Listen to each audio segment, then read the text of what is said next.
Yesterday we looked at the methods for the actual generation of bodhicitta, which included both the generation of bodhicitta itself and the taking of a vow or vows that commit you to that generation.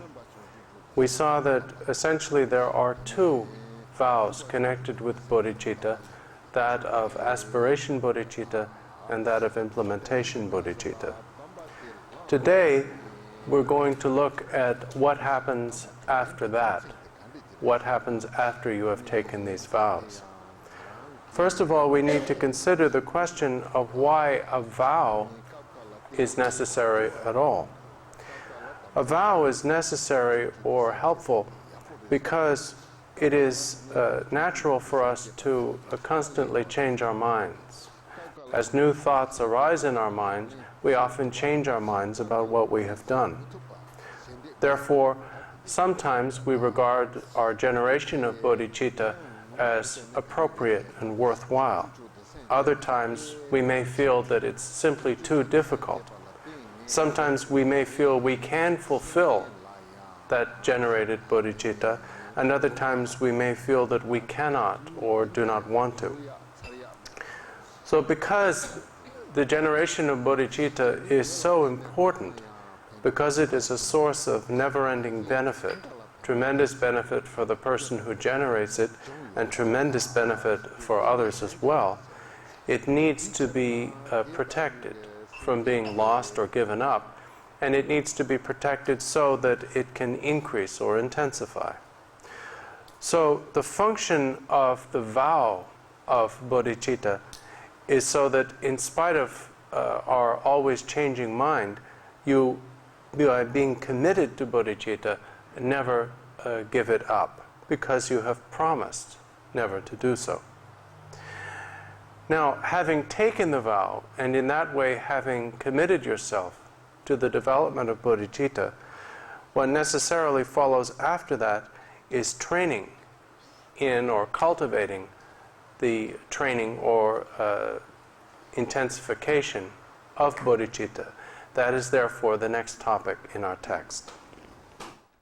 Essentially, the training of bodhicitta involves the constant, gradual improvement of one's behavior and one's practice. Within that, it can be subdivided or presented in many different ways. Therefore, we find in different shastras and different texts of practical instruction that the training of bodhicitta is presented in several ways. For example, in Lord Gampopa's Jewel Ornament of Liberation, essentially it is presented as the practice of the six perfections. In the Bodhicharyavatara, it is presented as the cultivation of mindfulness, alertness, care, patience, diligence, meditation, and discernment. Here, while the presentation is in essence the same as those two, and includes the essential points of those two, the presentation is divided or enumerated differently. Here, in the lamp which illuminates the path of awakening, for the sake of ease of recollection and also ease in application, all of the trainings of bodhicitta are summarized into what are called the three excellent trainings. The excellent training of moral discipline, the excellent training of the mind or samadhi, and the excellent training in discernment or wisdom. Now, this is the same format that we find in Arya Nagarjuna's friendly letter. So therefore, you can consider either that here Atisha is following the format of Nagarjuna, or that he is presenting it this way out of kindness for beginners, so that the subject is easy to understand and easy to apply. The first of the three trainings is the training in moral discipline.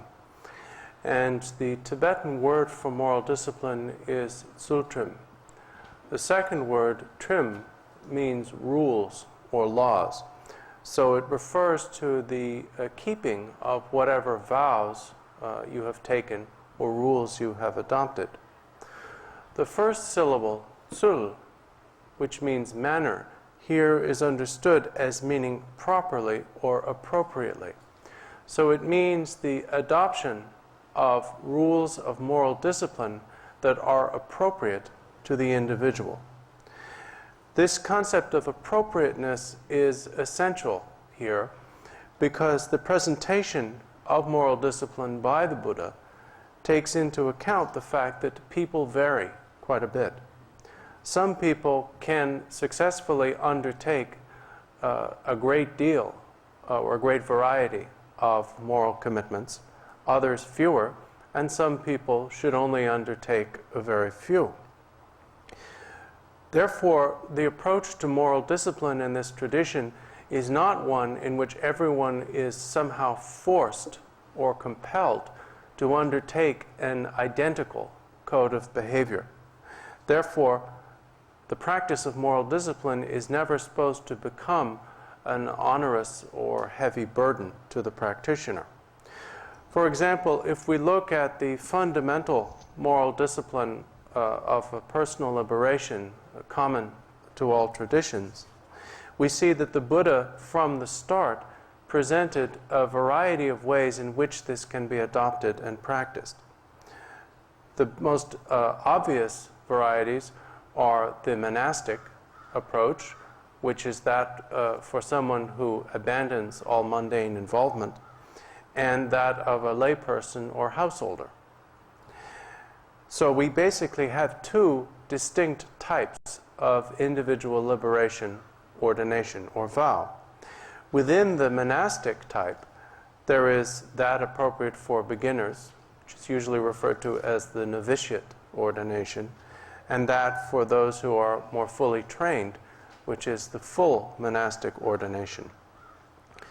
Within the ordination for a layperson, a non-monastic, basically it consists of 5 vows, of which 4 are the root vows for a layperson, and the 5th, which is the vow to abstain from intoxicants, is regarded as a branch to protect the other 4 through encouraging mindfulness and circumspection.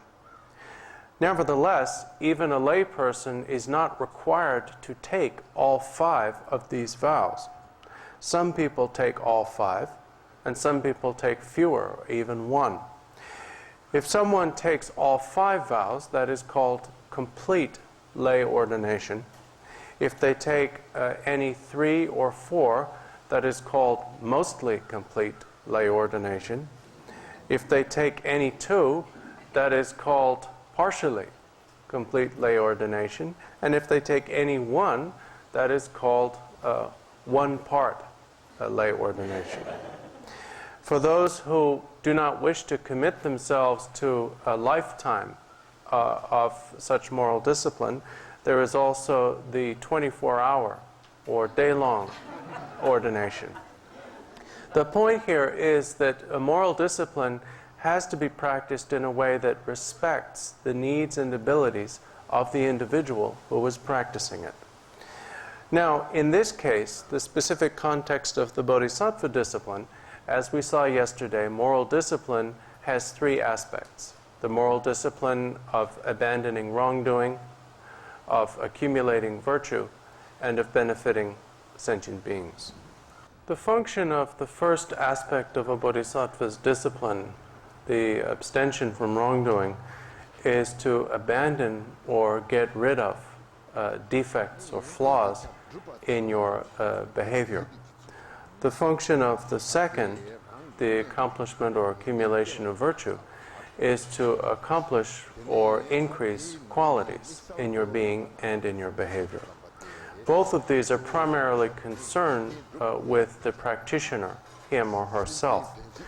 The third aspect of moral discipline for a bodhisattva, which particularly characterizes a bodhisattva's discipline, is concerned with the benefiting of others, which is, after all, the primary concern of the Bodhisattva's discipline itself. So the practice of the third is to benefit others in all ways possible as much as you can. And those three comprise the practice of discipline by a Bodhisattva.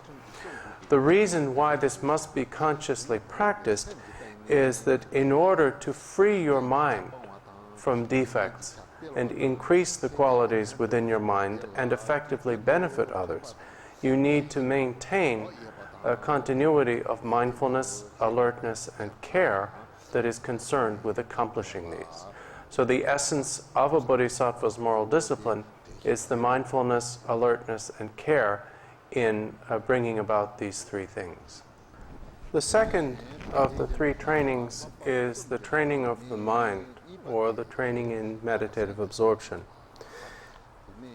The function of this is to pacify the uncontrolled mind. Within the context of the two practices of meditation, tranquility and insight, this is principally the practice of tranquility. Within the context of the six perfections, this is principally the practice of the fifth, meditative stability. Whether you are concerned with the moral discipline of abstention from wrongdoing, or that of the accumulation of virtue, or that of the benefiting of others, to function effectively in preserving and bringing about any of these, you need to have a mind that is peaceful, relaxed, and stable. When your mind is agitated, disturbed by coarse thoughts and so forth, it cannot function effectively.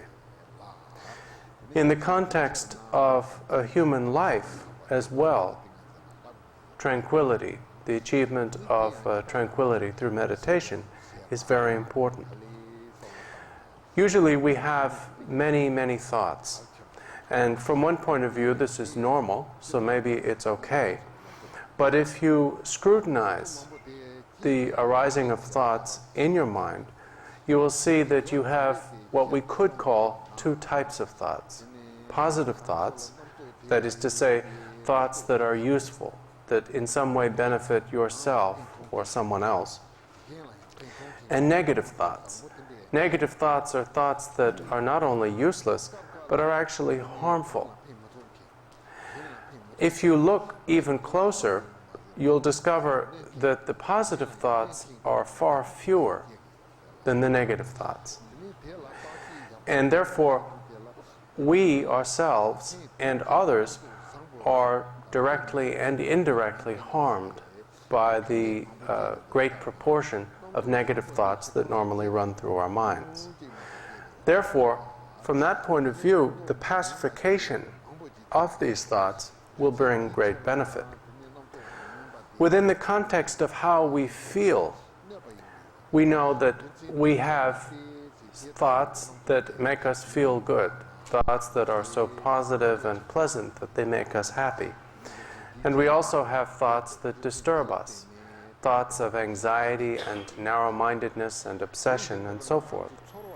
And again, if you look at the proportion of these two types of thinking, you'll see that proportionally there are far more obsessive, anxious, and unhappy thoughts. So the practice of tranquility, the training of the mind, will also benefit you in terms of how you feel. Through the practice of tranquility meditation, you bring your mind to rest. And bringing the mind to rest here means attaining a state of freedom or control over the arising of thought in your mind. This freedom is important because as long as you have not attained it, being unfree in your own mind, even if you wish to practice virtue, you may be unable to do so. Even though you wish to cultivate various states of meditative absorption, you may be unable to do so. As for how this state of tranquility is accomplished, it is not accomplished through the brute force of effort alone. It is accomplished through the combination of effort and practice and establishing the appropriate causes and conditions for tranquility, such as faith, devotion, and so on. Through establishing an environment for tranquility through those conditions and gradually persevering in the practice, you eventually do accomplish tranquility. Now, the actual practice of tranquility itself involves the physical posture, which is the 7 dharmas of Varochana, and the mental technique, which in essence is the 9 methods for resting the mind. In any case, the cultivation of tranquility meditation is the principal training of the mind, the second training. The third of the 3 trainings is the training of discernment or wisdom. Discernment is very important. It is important for life in general, and it is especially important in the practice of Dharma. For example, faith is extremely important, but faith without discernment can become mistaken. Devotion is very important, but devotion is best accompanied by discernment. In that way, every virtue that we can think of, diligence, love, compassion, and so on, is definitely at its best if it is accompanied by or embraced by discernment. Especially for the full practice of Dharma, discernment is essential. Now, how do you generate discernment? You do not generate it by simply wishing for it. You can't accomplish discernment simply by thinking, I wish to be extremely wise, or I wish to possess great discernment. You have to approach it methodically. And essentially this consists of cultivating discernment in 3 stages, which are called the 3 types of discernment. And these 3 stages are hearing, contemplating or thinking, and meditating. Hearing is the first, and therefore the first type of discernment you develop is called the discernment which arises from hearing. Since this is the starting point of all discernment, we have to begin by listening or hearing, which means exposing ourselves to the teachings. Now, hearing here also includes reading. It means exposure. So, for example, reading the sutras taught by the Buddhas. You gain discernment through reading these because you are exposing yourself to the tremendous store of practical experience that the Buddha had accumulated over innumerable aeons of gathering the 2 accumulations. Or you can study the shastras or commentaries composed by the great scholars. And they, in their great wisdom or great qualities, also, in their writings, expose you to sources of discernment. Also, you can study the texts of advice and practical instruction composed by the great Mahasiddhas, such as the 80 Mahasiddhas of India or the 25 Siddhas of Tibet, and so on. By exposing yourself to all of these types of literature, the sutras, the commentaries, and texts of practical advice and instruction, you gain discernment. But hearing also includes literally hearing, such as hearing and listening to instruction and advice from teachers. Practical instructions such as avoid such and such, try to do such and such, this is how you can practice this practice, and so forth. Now, when you hear or study such information, sometimes it makes sense. And when it makes sense to you, then you can immediately apply it as appropriate. And sometimes it doesn't seem to make sense at all. If what you have heard or read does not make any sense to you, then just hold off on trying to apply it until it does. The second aspect or type of discernment is the discernment which arises from thinking or reflection. And this is distinct from the discernment that arises from hearing or from information in the following way. When you acquire a certain amount of knowledge and the accompanying discernment through exposure to the Buddha's teachings, the commentaries upon them, and texts of advice and practical instruction, as well as actual oral instruction, there are two ways you can approach the validity or authenticity of this information. One way is simply to take it on faith, and that is the characteristic approach of someone who is called a person who bases their spirituality on faith alone. The other way is to try to analyze the material so that you determine why it is valid and why it is true. In the case of the first approach, you are simply saying, well, this must be true because it was written by so-and-so or said by so-and-so. In the second approach, you actually prove to yourself the validity and truth of the statements in and of themselves. The first approach is okay, but it does not allow you to exercise or achieve the full scope of discernment. The advantage of the second approach, which is called basing your spirituality on Dharma itself, is that through the application of reasoning, analysis, to the information you acquire, by considering the context of the statements, the intention with which they were made, and so forth, you come to have a much deeper understanding of them. And this second type or second level of discernment is characterized by what is called a special certainty, because it is a certainty about the meaning and also the validity of the Dharma that is based upon reasoning itself. Now, the full extent of this is traditionally characterized as a state in which you are independent of the confirmation of others and independent of any disputation by others.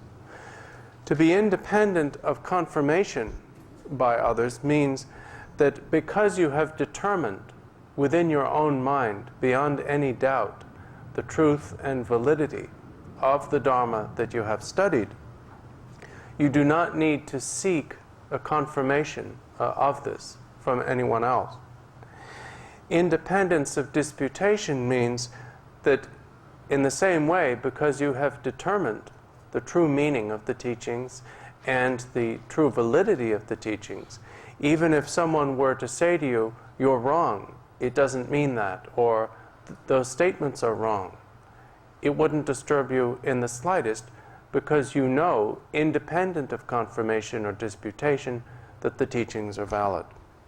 This is expressed in the words of the Kagyu forebears, usually subsequent to their realization, as the statement, even if the Buddha were to appear in front of me, I would have nothing to ask him, and he would have nothing to add to what I have already understood. And that is the full extent of the second level of discernment, the discernment which arises from thinking. The third and final aspect of discernment is the discernment which arises through meditation. And the distinction between the second and the third is that while the second is a definitive resolution about the meaning of the teachings or the nature of things, it is not experiential. The third is an actual directly experiential resolution about the nature of things. Traditionally, there are two ways that this can be achieved, and these two ways are referred to as the analytic or analytical meditation of Pandit and the resting or placement meditation of Akusali. Now, the first of these is a meditation that starts with a logical analysis, and through the rigorous scrutiny of a sophisticated logical analysis, one generates a conceptual but definitive certainty about the nature of things or whatever the object of meditation is. Then meditation consists of resting in that state of certainty. The advantage of this first approach is that it is very stable because it is step by step, and because of the conceptual certainty with which it begins, it is very clear. The disadvantage of it is that it leads only very slowly to direct experience in meditation. Therefore, traditionally, most practitioners of the Vajrayana tradition in Tibet, especially those who practice under the personal guidance of a siddha or of a realized master, have practiced the second type, the placement meditation of a kusali. As far as how these two are maintained in the tradition, basically the logical analysis or analytical meditation is used in the context of the first two discernments, hearing and thinking, at which times you are concerned with the study of the sutras and their commentaries and the pursuit of logical analysis and analytical meditation on that basis. But when you actually practice meditation per se, the cultivation of the third discernment, the analytical meditation of a Pandit is not much used. The other one is mostly used. And we see this primarily, for example, in the modern tradition of the 3-year retreat and in the tradition of personal guidance or individual instruction. Now, the term kusali means someone whose lifestyle is that of the utmost simplicity. So the placement or resting meditation of a kusali is meditation that does not involve much analysis, such as logical analysis and so forth. Most of the instructions in this placement meditation of a kusali come to us through two traditions. These are called the Mahamudra, or Great Seal tradition, and the Mahasandhi, or Great Perfection tradition. Now, historically, these have been somewhat connected with two of the four lineages of Tibetan Buddhism. So therefore, there is the common idea that when Kajupas practice meditation, it is Mahamudra, and when Nyingmapas practice meditation, it is the Great Perfection. However, this is actually something of a simplification, because we find that in the Kagyu tradition, there are practitioners and lineage holders of the Great Perfection tradition, and in the Nyingma tradition, there are practitioners and upholders of the Mahamudra tradition as well. Further, we would have to say that basically what is presented in these two traditions is essentially the same. There are slight differences or distinctions in the actual methods of meditation, but both are finally concerned with direct and practical guidance on the mind and discovering the nature of your mind in direct experience. In both traditions, the emphasis is on a recognition and resolution of the nature within one's own mind. My personal feeling is that within these two traditions, the Mahamudra practices are somewhat easier or more convenient to practice. The reason why I say this is that the principal practices of the Dzogchen or Great Perfection tradition involve such practices as the Kartri, or use of physical light, and the Naktri, or use of physical darkness in practice. These methods are somewhat extreme, subtle, and even dangerous, so that they require constant supervision from an experienced master or teacher. This is somewhat inconvenient to do in an ordinary lifestyle. On the other hand, Mahamudra practices are very convenient in that they can be done anywhere, at any time, under almost any circumstances. And therefore, the practice of Mahamudra does not seem in any way to get in the way of leading a full and ordinary life. This is just my feeling. Nevertheless, I can base this on historical precedent. For example, if we look at the Indian Mahasiddhas, who were the forebears of the Mahamudra tradition, we see that their lifestyles varied tremendously. And in fact, the only thing that they all had in common was that they were able to fit the practice of Mahamudra meditation into their lives and attain realization of it. Some among them were great scholars of Buddhism, such as Arya Nagarjuna, who had an extremely busy life, filled with composition, with overseeing vast monastic communities, with active debating, and so on. Nevertheless, within this busy life, he practiced and realized Mahamudra. Some of the Mahasiddhas were monarchs, for example, King Indrabhuti, who lived a lifestyle of incredible affluence and also tremendous responsibility, but within this was able to practice and realize Mahamudra. And some among the Mahasiddhas were common laborers, such as Telopa, who lived his life by pounding sesame seeds for a living, and yet within this was able to practice and realize Mahamudra. So it's evident by considering these precedents or examples that Mahamudra can be practiced within any activity, since it consists simply of maintaining an experience of your mind's basic nature. It is therefore convenient to practice. Within Tibet, we find such precedents as well. For example, in the triple example of Lords Marpa, Milarepa, and Gampopa, the three original forebears of the Kagyu tradition. Each of them led a life or had a lifestyle that was radically different from the other two. Nevertheless, what they all had in common was that they upheld the same fundamental teachings and practices and attained the same realization. To practice Mahamudra, you need access to practical instruction.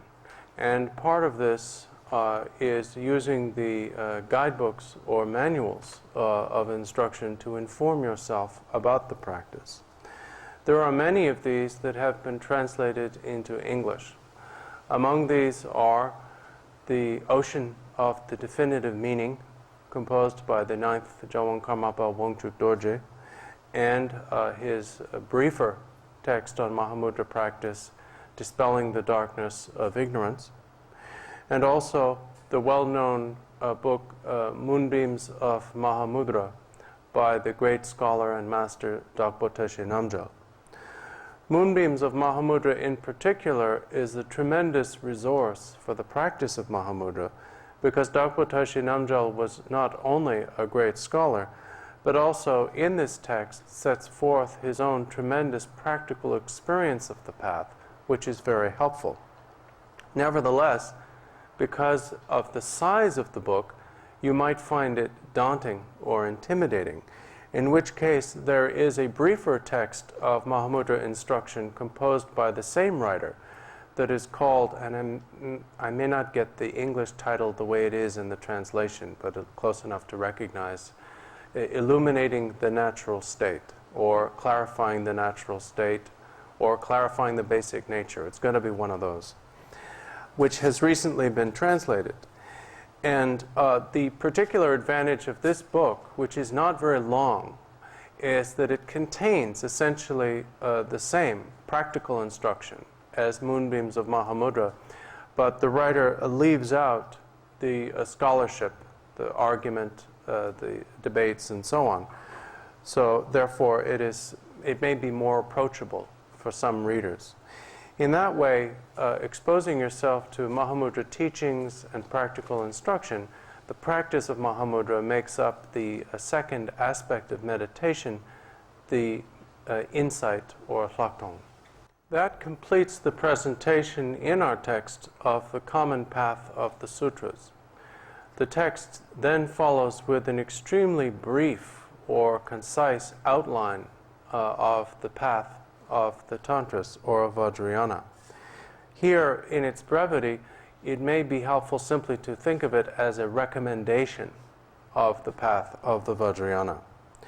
The point here is that having already cultivated diligently the generation and fostering of bodhicitta, if someone wishes to attain awakening quickly, then they should, according to our text, resort to the path of Vajrayana or Tantra in order to do so. The methods involved are such things as the meditation upon the forms of deities, the repetition of mantras, and so on. Practically speaking, in our tradition, this would begin with the preliminary practices, both the common preliminaries and the uncommon preliminaries, which culminate with the practice of Guru Yoga. And following that, there are the practices of meditation on and repetition of the mantras of various deities, typified, for example, by the meditation on the Bodhisattva Chenrezig.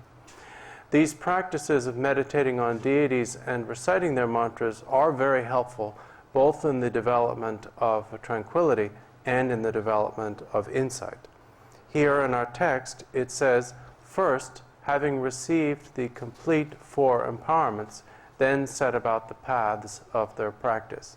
So in that way, the Vajrayana path begins with receiving a complete form of empowerment and then putting it into practice. Completes a brief explanation of the essential meaning of our text, the lamp which illuminates the path to awakening. This was an explanation of the meaning or topics presented in the text, not a literal or word-by-word explanation of the language or presentation in the text itself.